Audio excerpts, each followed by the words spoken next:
Sa mga Lord Master, dito naman tayo sa bagong labanan na naman sa Prince of Tennis, si Ryoma versus Kevin Smith ng Amerika.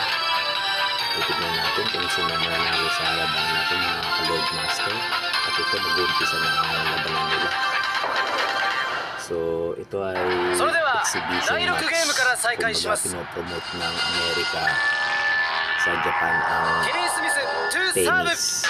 So tingnan na natin, si Kevin Smith ang unang magsaserve mga ka-Lord Master, at ito nagserve na siya ng bola.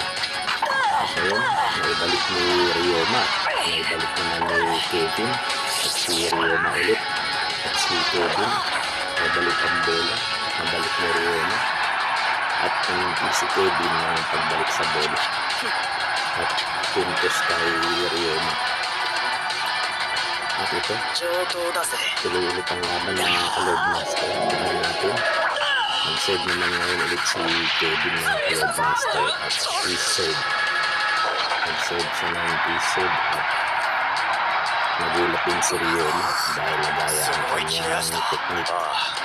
Kaya pala nagagaya ang kanyang technique ay may video siya ng mga labanan ni matches ni Ryoma. Pinakabisado niya ang bawat galaw ni Ryoma. So ang parang panglalang Ryoma sa labanan na ito. Ito mga ka-Lord Master, patuloy lang ang labanan nila.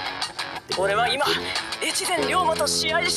anong kahantungan ng labanan na ito. Kaya patuloy nyo lang subaybayan ito at maraming pang parts ito.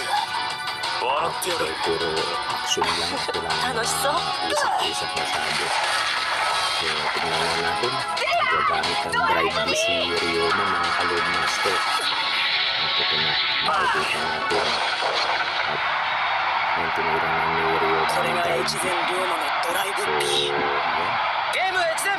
So yan, mukhang kinabahan si Kevin ng isang saglit at pumunto si Ryoma. At ito naman, tumira ng twist serve si Ryoma. At tignan natin kung paano nagre-react si Kevin sa talagang ito. Panoorin natin mga ka-Lord Master. Nakalagpas lang kay Kevin. Ito, tumira ulit si Ryoma at pumuntos ulit kay Kevin. Ito naman, tumira si Kevin at tumira din si Ryoma. Tingnan natin mga ka-Lord Master, nakagamit pala ng drive D si Kevin at nagaya ng drive D na 80 at pumuntos siya mga ka-Lord Master. So subaybayan natin ang part 2. Please subscribe.